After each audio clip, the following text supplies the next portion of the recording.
Monsieur François Hollande, président de la République française.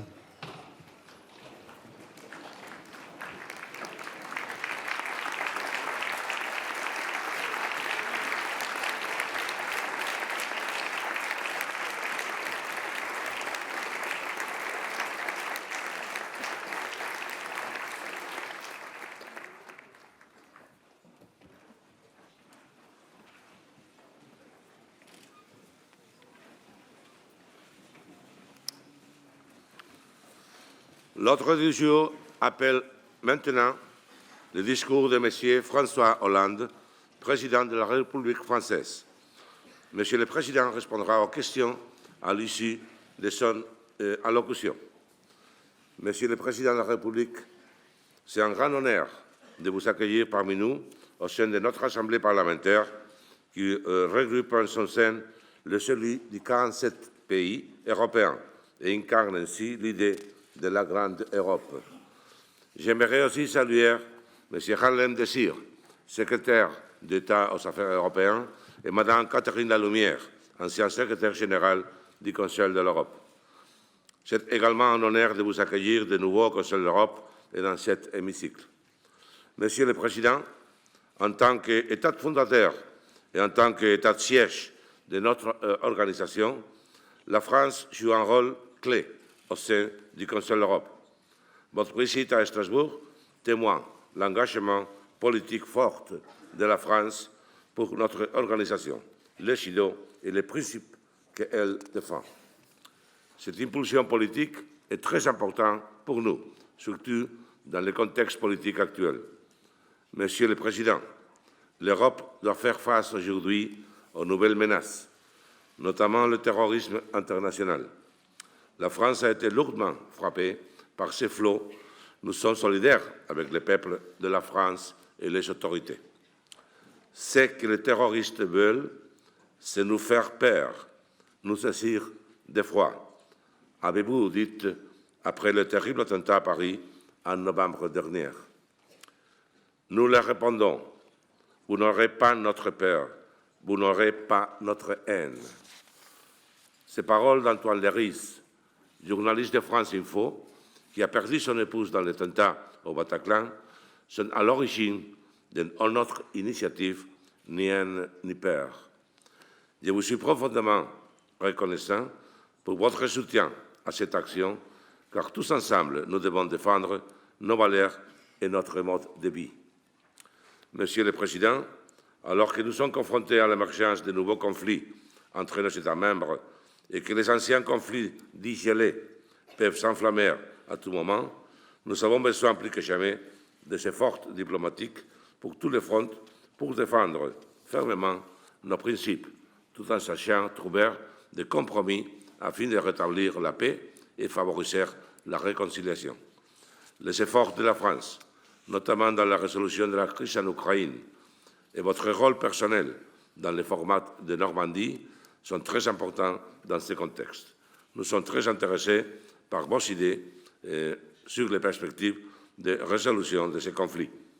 Monsieur le Président, le Conseil de l'Europe a été à son origine un laboratoire où se prépare et s'expérimente la coopération européenne, disait Robert Schuman, un des pères fondateurs de notre organisation.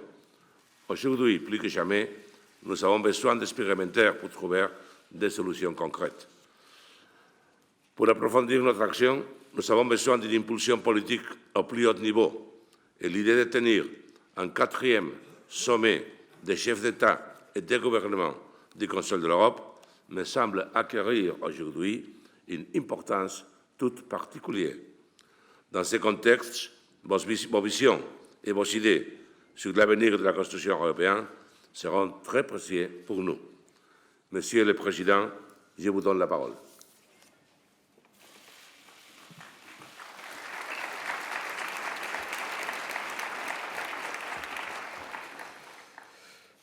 Monsieur le Président, Monsieur le Secrétaire général, Mesdames, Messieurs les parlementaires, Mesdames, Messieurs les ambassadeurs, je tenais par ma présence aujourd'hui parmi vous renouveler l'attachement de la France à votre institution, le Conseil de l'Europe, ici à Strasbourg, une capitale européenne.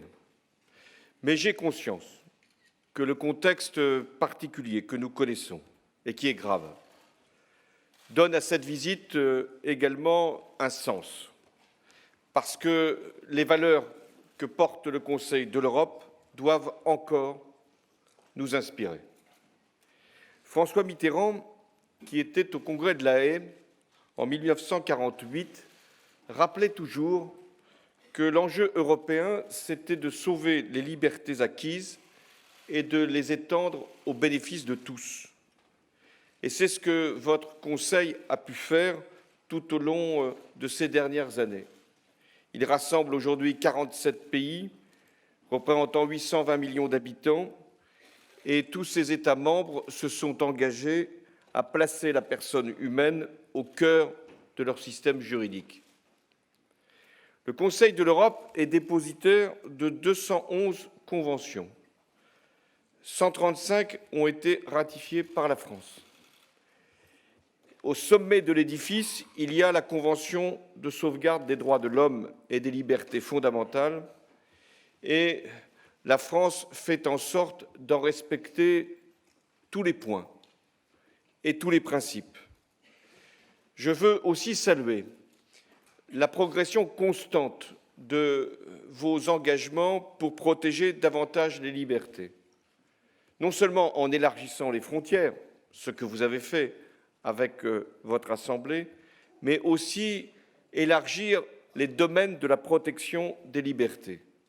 C'est ainsi que vous avez travaillé sur les questions éthiques, avec l'interdiction du clonage humain, que vous avez lutté contre toutes les formes de traite des êtres humains, que vous combattez les violences faites aux femmes, que vous veillez à la protection des données personnelles au nom du respect de la vie privée. Mais au-delà de la proclamation de ces principes, il y a aussi le mécanisme contraignant qui doit en assurer l'effectivité.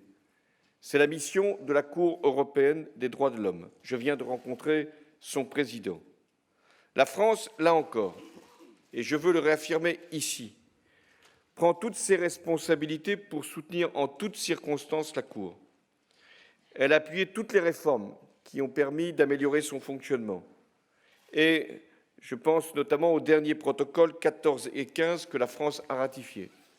Et je m'engage ici à préparer l'adoption définitive du 16e protocole. Soutenir la Cour, c'est assurer la pleine exécution de ses arrêts. Et c'est la raison pour laquelle le gouvernement français a fait adopter une loi visant à simplifier la procédure de révision des condamnations pénales ayant donné lieu à une mise en cause de la France par la Cour européenne des droits de l'homme. Ce sera également vrai pour le droit civil. Les décisions sur l'état des personnes seront obligatoirement réexaminées chaque fois qu'il y aura une intervention de la Cour prononcée par rapport à la France. C'est le cas notamment pour le changement de sexe ou la transcription d'un acte d'état civil. J'ai également tenu compte, chaque fois que la Cour est intervenue par un arrêt, de traduire les décisions dans la loi française. En 2013, nous avons ainsi introduit une infraction spécifique contre la traite des êtres humains. En 2014, le régime de la garde à vue a été profondément modifié pour une meilleure protection des droits de la défense dès le stade de l'enquête. Et plus récemment, a été ouvert le droit à la représentation professionnelle dans les armées, et là encore, ce principe a été non seulement reconnu, mais mis en œuvre. J'ai également conscience des devoirs de la France face à l'état de ses prisons. Nous sommes conscients de l'ampleur de la surpopulation carcérale et du défi représenté par l'encellulement individuel. C'est l'objet d'un plan qui a été annoncé par le gouvernement français et qui consacrera plus de 1 milliard d'euros à la construction de nouveaux établissements pénitentiaires. Mais notre politique pénale veille aussi à mettre en œuvre des peines alternatives à l'incarcération. Voilà pourquoi je suis attaché au Conseil de l'Europe, parce que vous faites progresser l'état du droit, parce que vous permettez de garder de manière vigilante les engagements que nous avons pu prendre. Et je rends ici hommage à l'action du commissaire aux droits de l'homme, à la Commission de Venise, qui a joué un rôle très important depuis 1990 dans la transition constitutionnelle de l'Europe centrale et orientale, et notamment dans les Balkans et aujourd'hui en Ukraine. Je veux saluer aussi l'action de la Banque de développement du Conseil de l'Europe, trop peu connue, et qui finance des projets hautement sociaux dans 41 États membres et qui a récemment voulu dédier un fonds pour le soutien aux réfugiés et aux migrants. La France s'honore d'être un des 3 actionnaires principaux de l'institution. Mesdames et messieurs, en près de 70 ans, le Conseil de l'Europe a aidé à bâtir sur le continent un espace de paix, de coopération, de liberté, sans égal dans le monde. Mais soyons lucides, ce mouvement peut s'interrompre. Il n'est pas irréversible. Il y a des menaces, vous les avez évoquées, le terrorisme, mais aussi la montée des populismes et des extrémismes, face notamment à la crise des réfugiés. Il y a des remises en cause, il y a des replis nationalistes, il y a une montée du souverainisme qui laisse penser que chaque pays pourrait trouver en lui-même la solution. Et même les valeurs que vous représentez ici commencent à être mises en cause, suspectes de ne pas pouvoir protéger suffisamment nos concitoyens, comme si la liberté pouvait être une limite, ou si nous pouvions imaginer un état d'exception qui se substituerait à l'état de droit. Le terrorisme met la démocratie à l'épreuve. Notre mode de vie, nos libertés, nos principes même fondamentaux sont la cible des fanatiques. La France a été frappée plusieurs fois, et de manière terrible, dans des jours symboliques, y compris le 14 juillet, et aussi dans des lieux qui pouvaient faire ressurgir une forme de guerre entre les religions, un prêtre égorgé dans une église. Et que dire de ces lieux de vie, de joie, de bonheur qui ont été également attaqués parce que justement, c'était des jeunes qui voulaient partager un moment d'émotion. La France n'a pas été le seul pays qui a été attaqué. Et il y en a beaucoup d'autres en dehors du continent européen, mais il y a aussi des pays européens qui sont visés, attaqués, frappés. Et aucun ne peut être prémuni contre ce fléau. Le Conseil de l'Europe a pris ses responsabilités dans l'élaboration de protocoles, notamment sur la prévention du terrorisme, et pour appréhender le phénomène des combattants étrangers. La France a été amenée, après les terribles attentats du 13 novembre, à évoquer l'article 15 de la Convention, qui permet aux États de faire face à des impératifs de sécurité sous le contrôle du juge. C'est l'état d'urgence. C'est la voie que j'ai choisie au lendemain des attentats du 13 novembre. Mais j'ai veillé, avec le gouvernement de Manuel Valls, à prendre des mesures proportionnées pour doter les autorités administratives des moyens indispensables pour agir par des perquisitions ou par des assignations à résidence de personnes dangereuses. Et le Parlement a été amené à se prononcer. Plusieurs lois ont été votées en France depuis 2014 pour renforcer nos moyens contre le terrorisme. Toutes ces lois ont été validées par le Conseil constitutionnel et ont pu être ici regardées par vous. Nous avons également voulu donner un cadre légal. C'était la première fois pour les activités de renseignement. Cadre cohérent, complet, pour que nous puissions agir et en même temps qu'il y ait les contrôles nécessaires. Nous faisons en sorte également, et nous ne pouvons pas le faire seuls, d'agir contre la propagande sur Internet qui encourage la radicalisation. Et c'est un enjeu que vous devez aborder ici, par rapport à ce qui relève de la protection de la vie privée qui doit être défendue, et ce qui, en revanche, est utilisé par les fanatiques pour faire une propagande qui puisse amener un certain nombre de nos jeunes dans nos pays respectifs à partir faire le djihad. La France a pris la responsabilité de fermer ce qui était regardé comme des salles de prière et qui n'étaient en fait que des appels à la haine.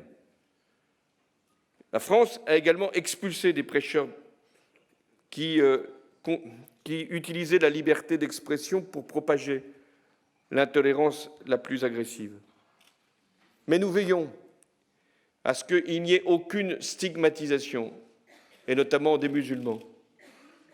Nous veillons à ce qu'il n'y ait aucune confusion entre ce que nous devons faire pour nous protéger et ce que doit être la liberté religieuse dans notre pays, qui ne doit jamais être altérée. J'ai eu plusieurs fois l'occasion de défendre la conception française de la laïcité. Je veux le refaire ici. C'est un principe de neutralité.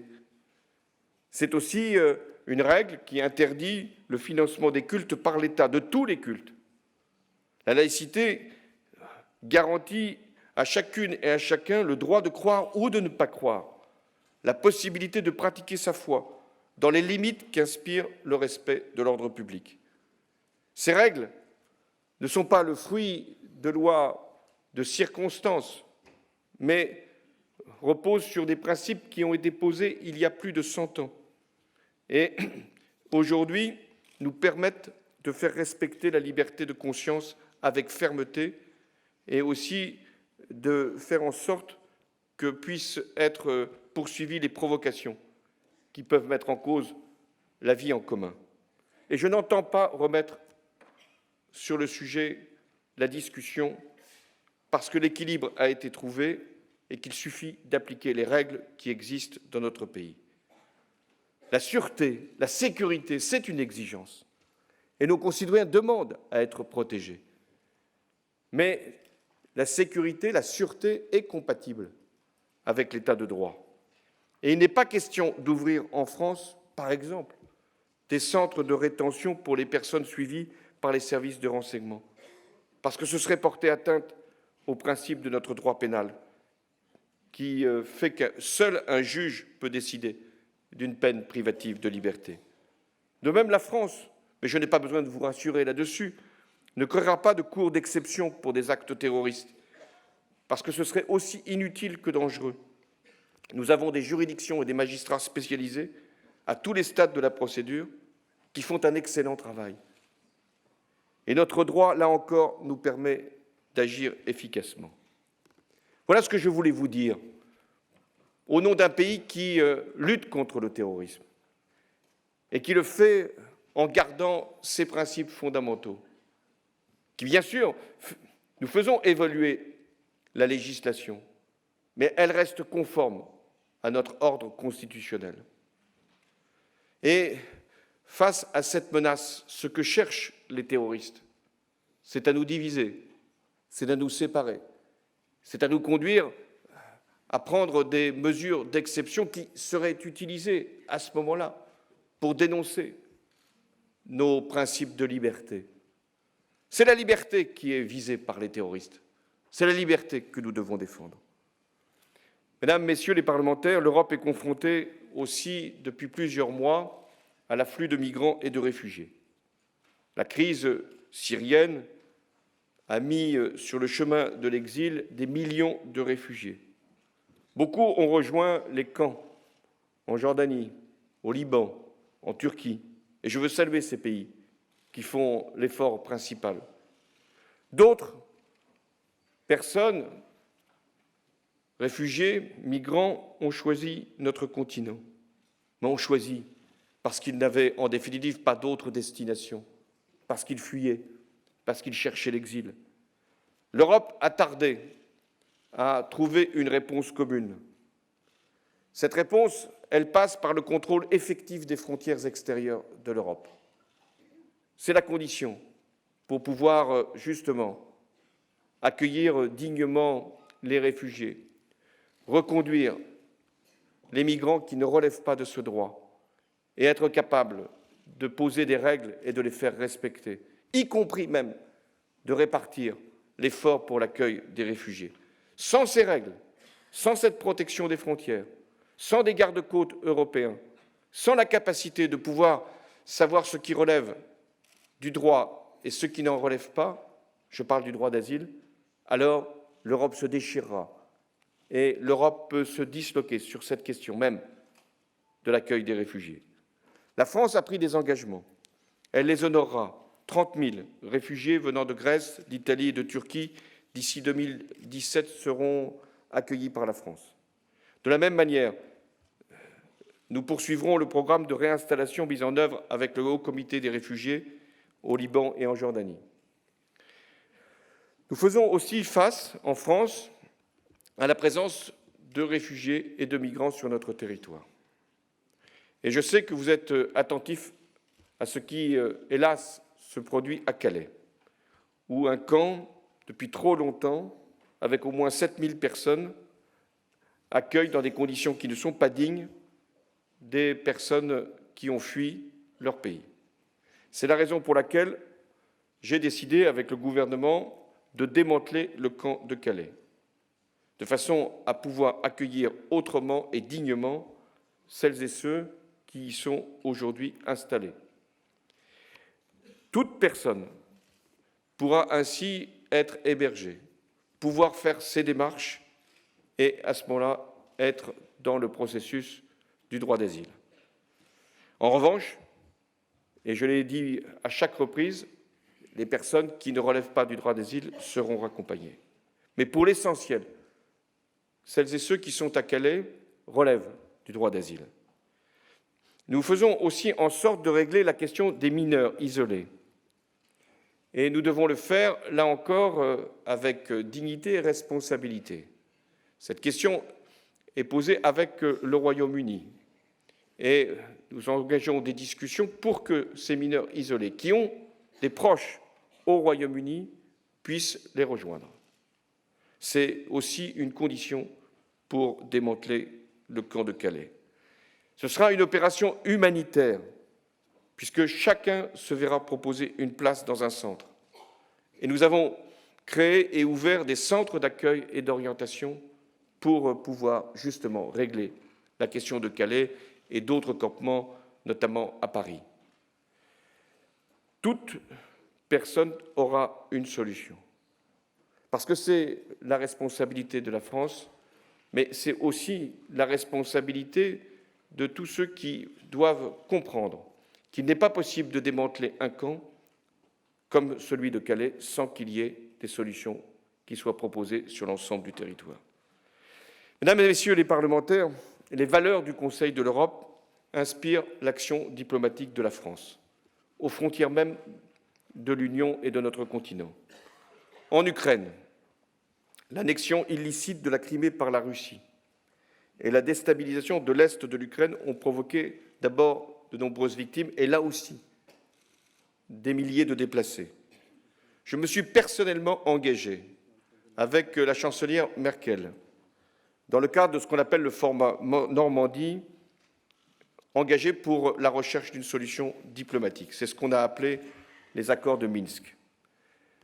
Je le dis tout net, les progrès sont trop lents et nous devons avancer sur les conditions politiques et sécuritaires qui permettront de tenir le plus rapidement possible, comme les accords de Minsk le prévoient, des élections à l'est de l'Ukraine, selon la loi ukrainienne et dans le respect des critères internationaux.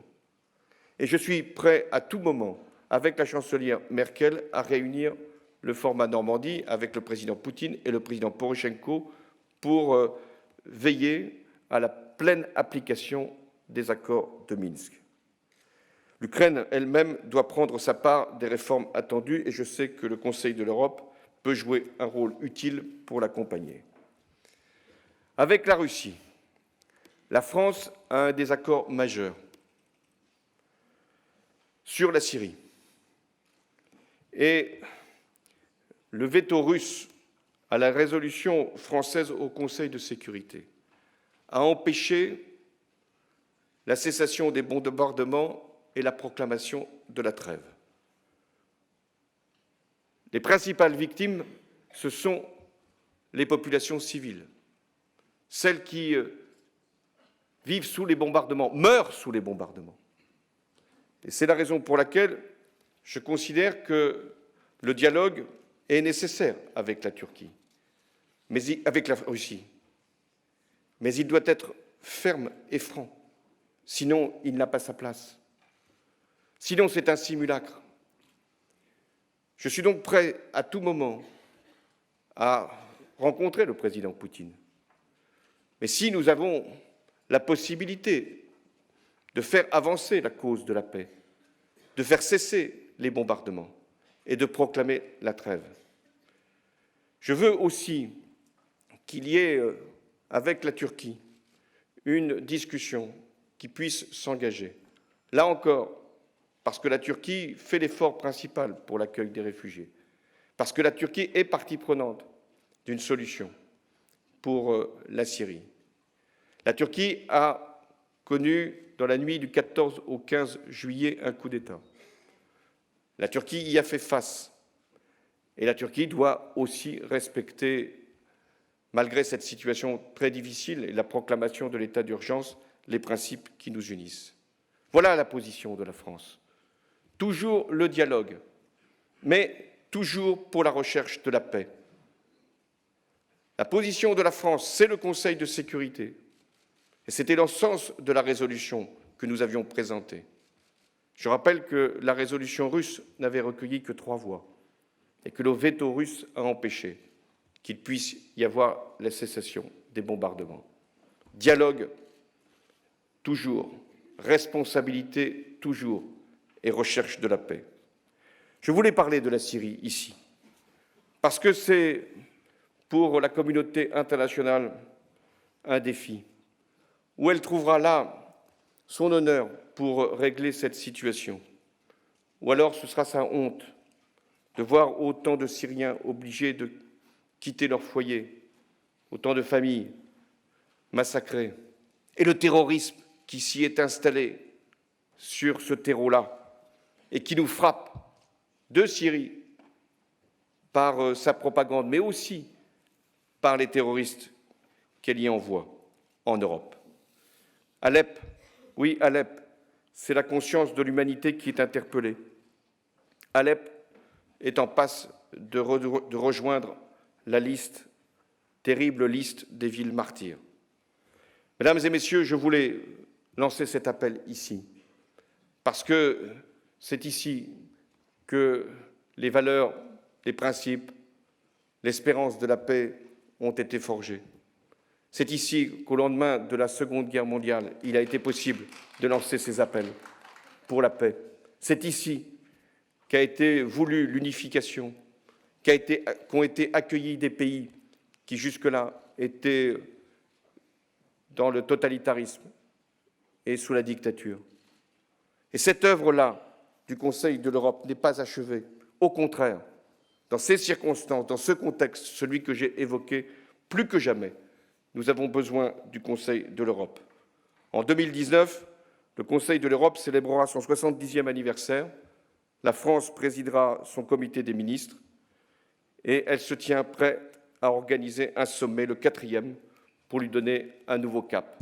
Voilà le message que je voulais délivrer devant vous, au nom des valeurs qui nous unissent, parce que la France est aux côtés du Conseil de l'Europe, et je suis sûr que le Conseil de l'Europe est aux côtés de la France pour toutes les démarches qui sont utiles à la paix, à la liberté et à la démocratie. Merci.